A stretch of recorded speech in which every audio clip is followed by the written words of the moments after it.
지중해 바다가 내려다 보이는 언덕에 로마식 기둥이 버티고 서 있는 아주 멋진 저택이 있었습니다.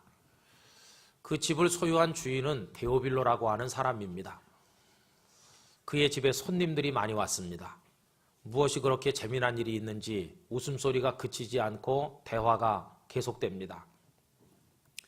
그러던 중에 시종이 와서 뭘 하나 내밀면서 편지가 왔다고 얘기했습니다. 받아든 편지 겉봉을 보니까 존경하는 데오빌로 각하에게 누가로부터 이렇게 쓰여져 있습니다. 겉봉을 확인한 데오빌로는 황급하게 일어나면서 손님들에게 양해를 구했습니다. 죄송하지만 제가 급한 일이 있어서 오늘은 대화를 더 나눌 수가 없습니다. 다음에 다시 방문해 주시면 제가 극진하게 대접하겠습니다. 손님들이 돌아간 다음에 그는 황급히 서재로 들어가서 누가가 보내온 편지를 읽게 됩니다. 그 편지는 아주 장문의 편지인데 한 번도 쉬지 않고 단숨에 그 편지를 읽어 내려갑니다. 읽는 동안 그의 눈에 눈물이 맺히고 그것이 방울방울 타고 흐르더니 나중에는 무릎을 꿇고 앉아 기도를 드리게 됩니다. 주님, 저 같은 사람에게 이런 글을 보내주셔서 그 주님의 생생한 말씀과 주님의 행하신 일들을 접할 수 있도록 도와주셔서 감사합니다. 그러면서 그 편지를 소중하게 간직하고 누가에게 답장을 보냅니다. 그 다음 이야기도 정확하게 적어서 반드시 내게 알려주기 바랍니다. 여러분, 제가 말씀드린 이 얘기는 성경에 나와 있는 이야기는 아닙니다. 그렇지만 충분히 있었음직한 이야기를 상상해서 여러분들에게 말씀드리는 것입니다. 오늘 읽은 본문 말씀에 보면 데오빌로라고 하는 사람의 이름이 나오고 있는데 그는 평범한 사람은 아니었습니다. 그 이름 뒤에 가카라고 하는 말이 붙어 있는데 이 가카로 번역된 헬라어 단어는 아주 지체 높은 귀족이나 관직에게 붙였던 그런 호칭입니다. 이렇게 존귀하고 대단한 인물이 도대체 무슨 내용의 편지를 받았기에 그토록 감격하고 기뻐했을까 하는 것입니다. 한마디로 말한다면 거기에 적혀 있는 내용은 데오빌로 인생에 있어서 가장 소중한 이야기, 도저히 잊을래야 잊을 수 없는 이야기, 세상의 그 무엇과도 바꿀 수 없는 보배 같은 이야기, 그 이야기라면 자라가라도 벌떡 일어날 이야기, 자신이 가진 재물이며 지위며 신분이며 마지막에는 생명까지도 포기할 수 있게 만드는 그런 이야기가 그 속에 적혀 있었다는 것입니다. 여러분, 우리가 세상을 살면서 많은 일들을 대할 때 그 속에는 하찮은 것들이 있는가 하면 아주 중요한 것들이 있습니다. 또 중요한 것들 중에는 가장 중요한 것이 있고 조금 덜 중요한 것이 있게 마련입니다. 가장 중요한 것에 따라서 우리들의 인생은 질서를 잡게 되고 그것에 의하여 이끌림을 받으며 사는 거 아니겠습니까? 1936년 12월 11일 밤 BBC 방송을 통해 뉴스를 듣던 영국 국민들은 다 충격을 받았습니다. 대영 제국의 왕인 에드워드 8세가 믿어지지 않는 성명을 발표했기 때문입니다. 나는 그녀가 없이는 왕의 자리를 지킬 수가 없습니다. 그래서 고심 끝에 저는 대영 제국의 왕의 자리를 포기하기로 결심했습니다. 이 에드워드 8세는 한 여인을 뜨겁게 사랑하게 됐습니다. 그 여인은 이혼 경력이 있었던 심슨 부인이라고 불리던 미국 여성입니다. 왕이 그녀와 결혼하기를 원한다는 사실을 알게 됐을 때 영국 국민들이 다 뒤집어졌습니다. 도저히 그런 천박한 여자, 이혼까지 했던 여성을 우리나라의 왕비로 모실 수는 없다고 극력 반대하게 됩니다. 결국 에드워드 8세는 깊이 고심하던 끝에 왕관을 내려놓고 그 여인을 선택하기로 결심을 하게 된 것입니다. 형이 물러난 그 자리를 물려받은 동생 엘버트는 조지 6세라는 이름으로 왕위에 올랐는데 그는 원래 심한 말더듬이었다고 합니다. 그가 2차 세계대전이 진행되는 동안 영국의 국가 원수로서 나라를 뒷받침했습니다.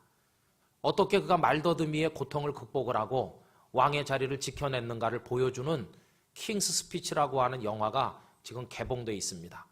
올해 아카데미 작품상, 감독상, 각본상, 나무주연상을 휩쓴 아주 명작이라고 평가되고 있습니다. 여러분 꼭 한번 가서 보실 수 있으면 좋겠습니다. 이 에드워드 8세는 어떻게 됐을까요?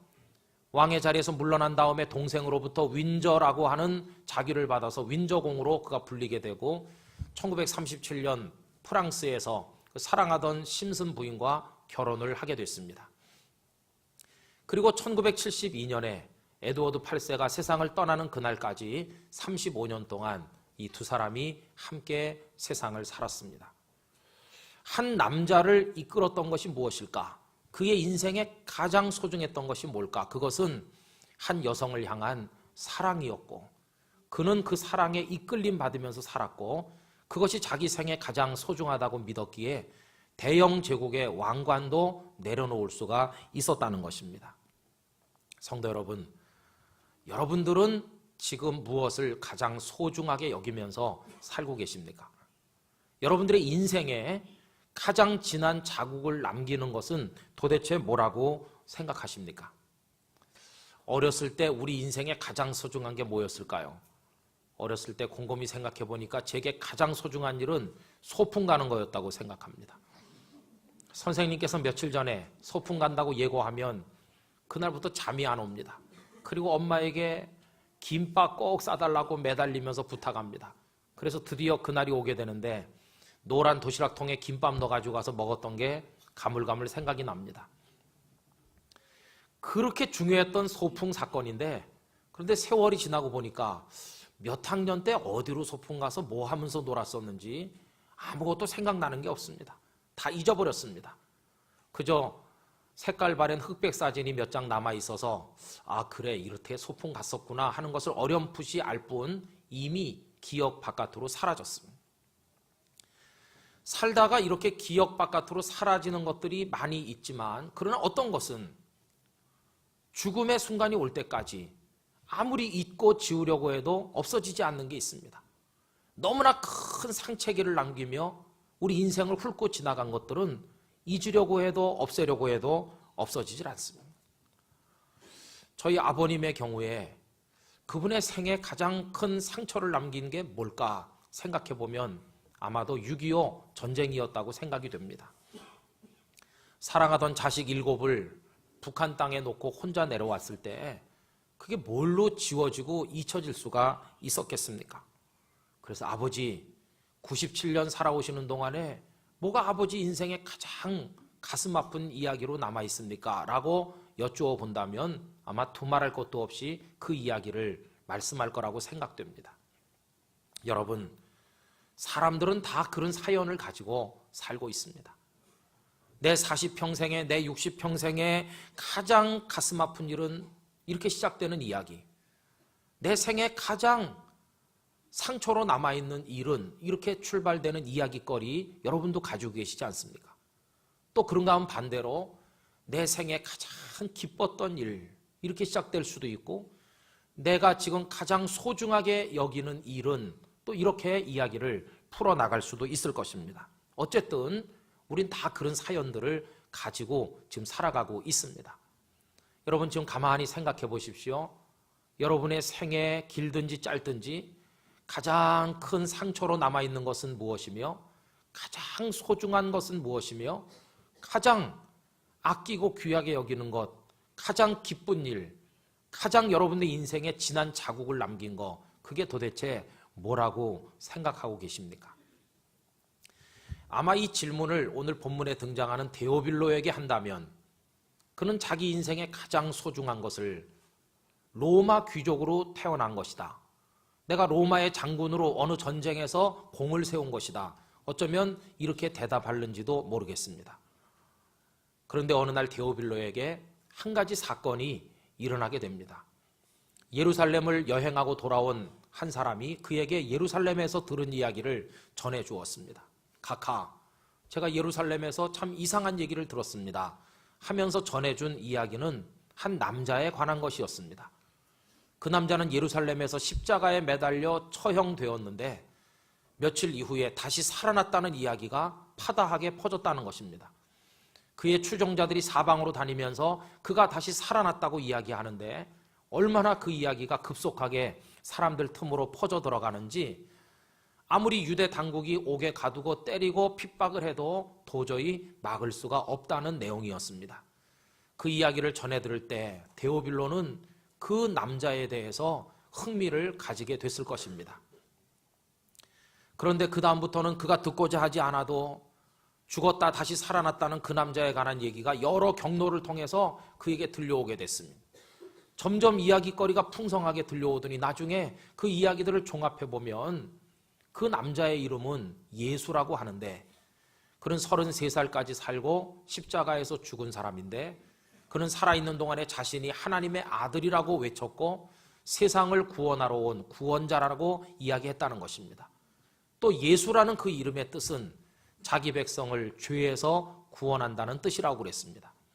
그는 얼마나 능력이 많은지 병든 자를 고치고 죽은 자를 살리고 그리고 사람들을 새롭게 하는데 그의 말씀이 얼마나 권위가 있고 능력이 있는지 그 말씀을 들은 사람들은 그 영혼이 진동되는 것을 느끼고 회개하게 되고 새로운 사람이 된다고 그랬습니다.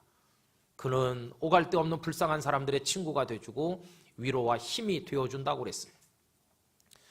또 사람들이 전해준 이야기대로 하면 그는 정말 자유인이어서 어떤 권위에도 굴종하지 않고 심지어 황제의 권위 앞에서도 너무나 의연한 그런 존재였다고 전해졌습니다. 그는 로마 제국보다 더 위대한 나라에 관해서 이야기했는데 그 나라는 이 땅에 있는 것이 아니라 하늘에 있고 그 나라의 주인은 하나님이라고 외쳤다는 것입니다. 아, 정말 대단한 선생님이 나타났구나. 그가 세상을 구원하고 사람들을 구원하는 이라면 그분은 나에게도 관련이 있는 분이 아닌가 데오빌로는 생각하게 됐습니다. 왜냐하면 그는 로마의 귀족이고 많은 사람들이 그 앞에 아부하고 그가 가진 권세와 재물을 부러워했지만 데오빌로는 자기 자신이 얼마나 피폐한 영혼을 가지고 허덕이고 있는가를 잘 알고 있었기 때문입니다. 언제부터인지 부귀영화도 시들하고 검투사들의 잔인한 경기를 보는 것도 식상하고 로마식 쾌락도 질릴 대로 질려버렸습니다. 유행하던 신비주의 종교나 혹은 또 그리스 철학에 심취하기도 했지만 그 무엇도 그에게 참 기쁨을 가져다 주지 못했습니다. 로마 제국 그 뒤에 숨겨져 있는 가증하고 추악한 더러운 위선과 죄악에 물든 자기 자신을 보면서 누가 나를 이 고통 가운데서 구원할 수 있을 것인가 그렇게 생각하고 있었습니다. 그런데 수많은 사람들의 입을 통해서 이 땅에 온 구원자 예수에 관해서 듣게 된 것입니다. 그는 능력이 있지만 세속적인 군주처럼 군림하려고 하지 않는다고 그랬습니다. 인기가 있음에도 나라를 세워 군림하는 것이 아니라 오히려 불쌍한 사람들 곁에 함께 한다고 그랬습니다. 그는 당장이라도 로마 제국을 휘어잡을 힘이 있음에도 불구하고 하늘에 있는 나라 천국을 이야기한다고 그랬습니다. 더군다나 폭력이 난무하는 이런 잔인한 세상 속에서 참 믿어지지 않게도 그는 자비와 사랑에 관해서 이야기한다는 것입니다. 그야말로 진정한 자유인이 아닌가?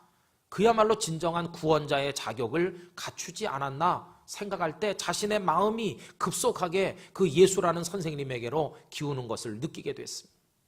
예수여, 당신이 진정한 구원자라면 저를 좀 구원해 주세요. 그의 마음이 자꾸 그분에게 기울었습니다. 그분을 의지해보자. 그분에 대해서 좀 더 알고 그분께 나를 맡겨보자. 그분 안에 있다고 하는 그 구원을 내가 맛보자. 이렇게 하게 됐습니다. 그러다 어느 순간 그분이 자기 인생 한복판에 들어와 계시는 것을 깨닫게 됐습니다. 이제는 그것이 저 멀리 팔레스틴에서 있었던 일이 아니라 이제는 자기 인생 한복판에서 일어난 사실이 되었다는 것을 그가 깨닫게 된 것입니다. 여러분, 데오빌로 인생에 예수님의 이야기는 최대의 이야기가 되어서 다가와 그의 마음을 점령하였습니다. 예수 그리스도의 이야기, 데오빌로에게 가장 큰 자국을 남기는 그에게 가장 소중한 이야기가 되었다는 것입니다. 오늘 읽은 본문은 이렇게 시작되고 있습니다. 1절에 보시면 우리 중에 이루어진 사실이라고 시작되고 있습니다. 여러분이 편지를 적어서 데오빌로에게 보낸 분은 잘 아시는 것처럼 아까 처음에 말씀드린 대로 의사인 누가입니다. 누가는 이걸 적으면서 우리 중에 이루어진 사실이라고 그렇게 말했습니다. 저 먼 데서 이루어진 사실 그렇게 말하지 않았습니다. 우리랑 아무 상관없는 사실, 알아도 그만이고 몰라도 괜찮은 그런 이야기라고 말하지 않았습니다. 그 대신 우리 중에 나 누가와 이걸 받아 읽으실 당신 데오빌로 카카 그리고 같이 그분을 아는 우리 소수의 사람들 가운데 이루어진 실현된 사실이라고 그걸 얘기했습니다. 뭘 뜻하고 있습니까? 이걸 적어 보내는 누가도 그의 인생에 예수님의 사건이 일어난 것을 알게 됐고 이걸 받아 읽는 데오빌로의 인생 속에도 예수님의 사건이 일어났다고 하는 의미인 것입니다. 이제 그들은 다 예수님께 이끌리는 사람, 예수님의 이야기에 의하여 인생에 깊이 자국이 남겨진 사람, 예수님의 이야기에 의하여 인도되는 사람으로 그들이 바뀌게 되었다는 것입니다. 누군가가 데오빌로에게 카카, 당신의 인생에서 가장 기억에 남는 이야기, 도저히 잊을 수 없는 이야기, 당신 인생에 가장 뚜렷한 자국을 남긴 이야기, 당신 인생에 가장 큰 영향을 준 소중한 이야기가 무엇입니까? 라고 묻는다면 전에 같으면 로마 귀족으로 태어난 이야기, 그리고 전쟁에서 공을 세운 이야기 따위를 말했을는지 모르겠지만 이제 그는 더 이상 그렇게 말하지 않을 것입니다. 내 인생의 가장 소중한 이야기, 내가 평생 죽는 순간까지 잊을 수 없는 이야기, 날마다 새롭게 내 가슴 속에 살아서 나를 움직이는 이야기, 그것은 다름 아닌 예수 그리스도의 이야기라고 고백하는 사람이 되었다는 것입니다. 여러분, 데오빌로라는 이름은 테오스와 필레오가 합쳐진 말입니다. 테오스는 하나님이고 필레오는 사랑한다는 뜻입니다. 하나님께서 사랑하시는 사람이란 뜻입니다. 하나님이 사랑하신다는 그 이름의 뜻대로 정말 그는 하나님의 사랑을 받았습니다.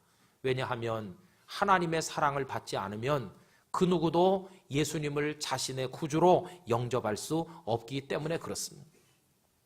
그런 의미에서 저는 말씀드리는 저나 여러분 모두가 오늘 이 시대의 데오빌로가 된 줄로 믿습니다. 우리들도 하나님의 사랑을 받은 사람이 된 것입니다. 우리 안에도 예수님께서 오셨습니다.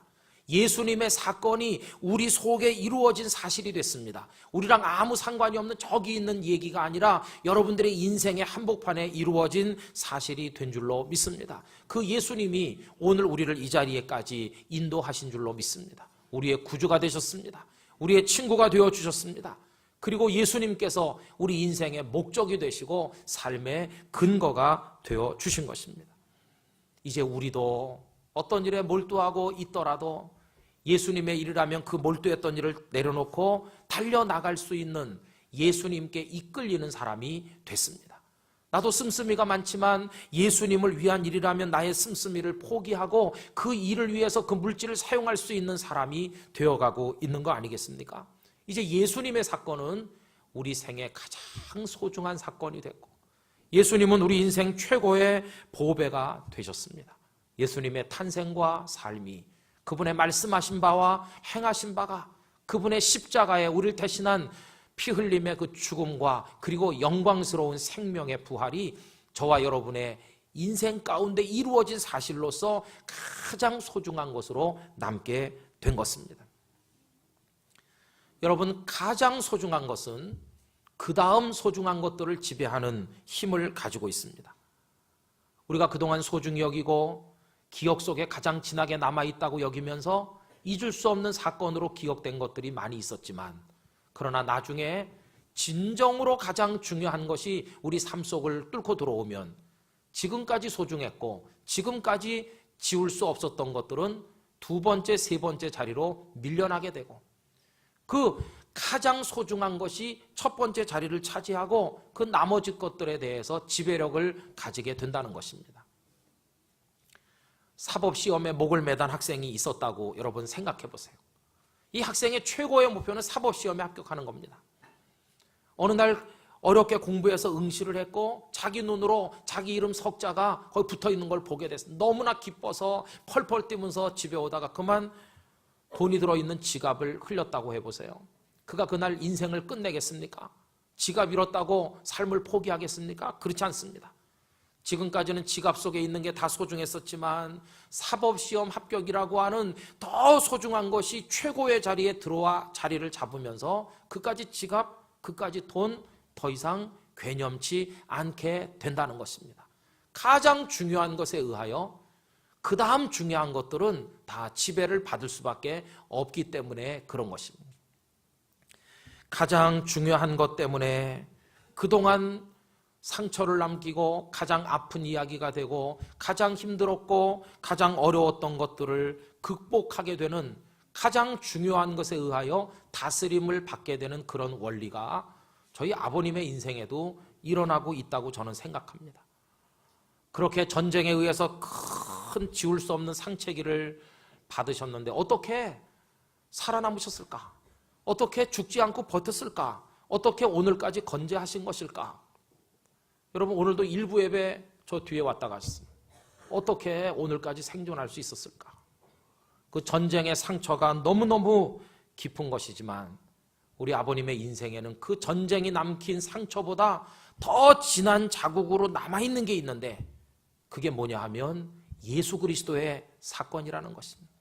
예수님이 남겨주신 은혜의 자국이 너무 뚜렷하고 크기 때문에 그 전쟁으로 인한 상처를 다 덮고 극복하고 이겨나갈 수 있게 되었으므로 오늘까지 살아올 수 있었다고 믿습니다.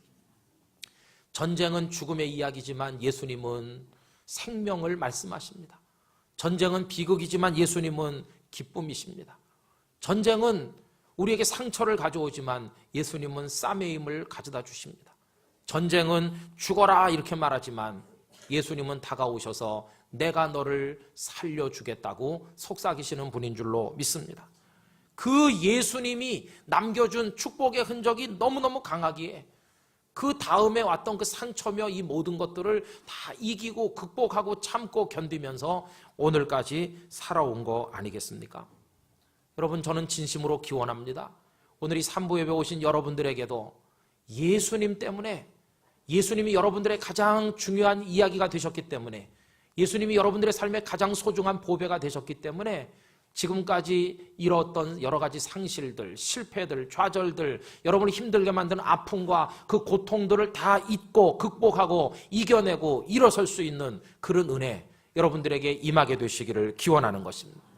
예수님의 이야기가 너무너무 기쁜 이야기로 내게 다가와서 나 도저히 살아갈 수 없었던 사람이지만 얼마든지 예수님으로 인하여 살 수 있노라고 그렇게 말씀하는 분들 되시기를 바랍니다. 여러분, 이제 울지 말고 사시기 바랍니다. 슬퍼하지 말고 사시기 바랍니다. 좌절된 자리에서 일어서시기를 바랍니다. 그 예수님이 여러분들에게 최고의 존재가 되실 수 있기를 기원하는 것입니다.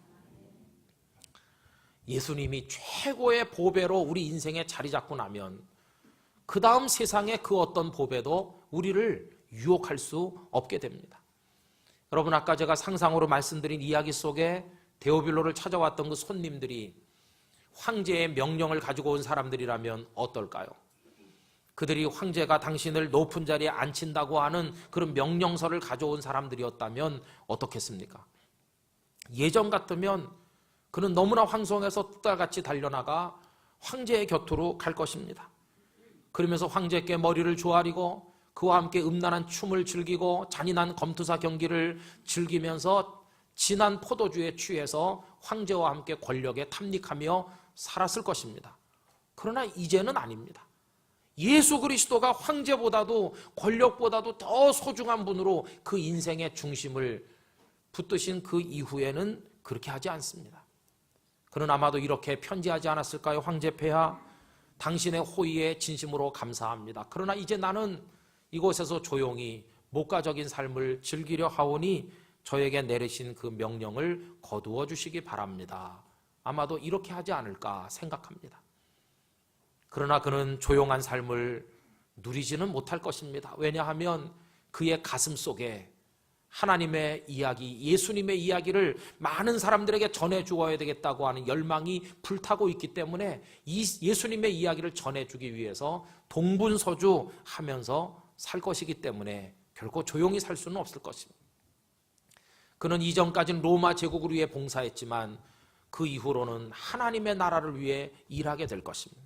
그 이전까지는 귀족의 명예를 위해서 살았지만 이제는 하나님의 아들이라는 명예를 소중히 여기며 살게 될 것입니다.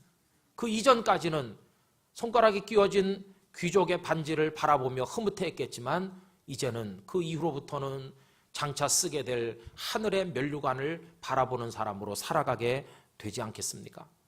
여러분, 그 예수 그리스도의 이야기가 너무 강하게 자기 인생에 자리 잡아서 그것 때문에 모두가 부러워하는 것들을 기꺼이 내려놓은 사람들이 우리 주변에 얼마든지 있습니다. 어떤 분은 서울대학교 의과대학을 나온 의사인데 얼마든지 벌 수 있는 돈과 명예를 뒤로하고 목회자가 되신 분을 제가 알고 있습니다. 한 분은 서울대학교 법학과를 졸업해 사법시험에 합격했지만 그 모든 인간적인 명성을 뒤로하고 척박한 나라에 선교사로 가서 계신 분도 알고 있습니다.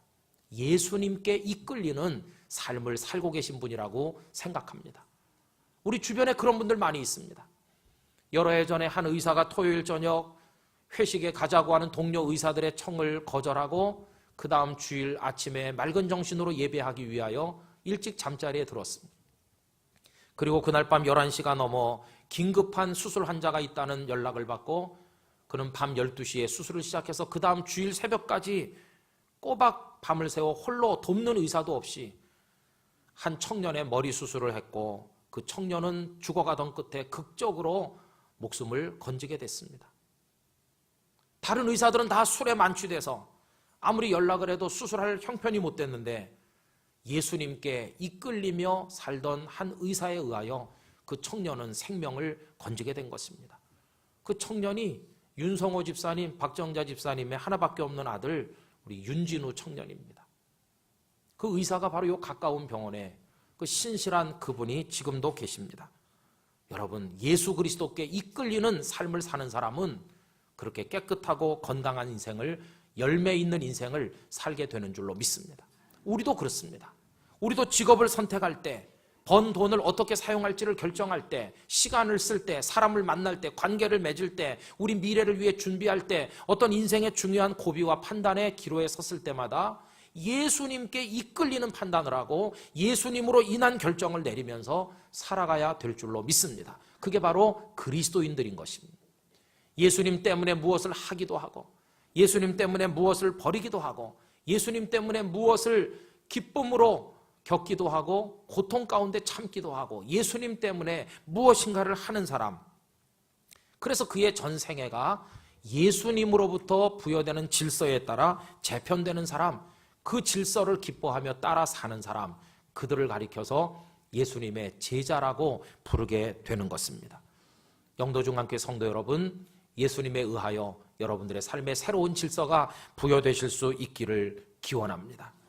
우리 중에 이루어진 사실이라고 누가와 데오빌로가 고백하는 예수님 사건이 여러분의 인생 한복판에서도 일어나기를 축원드립니다. 그리고 우리도 누가처럼 데오빌로처럼 해야 될 줄로 믿습니다. 어떻게 하면 예수님을 더 많이 내가 알 수 있을까? 이 누가는 예수님에 관한 정보, 예수님에 관한 이야기거리를 다 샅다시 훑어모았습니다. 그래서 오늘 본문 3절에 이렇게 고백했습니다. 그 모든 일, 예수님에 관한 일을 근원부터 자세히 미루어 살폈다고 얘기합니다. 예수님 이야기라면 요만큼도 놓치지 않기 위해서 다 자료를 수집하여 그것을 잘 정돈해서 성령의 감동하신 가운데 기록하여 이것을 데오빌로에게 보낸 것입니다. 무엇 때문에 보냈을까요? 4절 말씀에 이렇게 되어 있습니다. 이는 각하가 알고 있는 바를 더 확실하게 하려 함이로라고 얘기했습니다.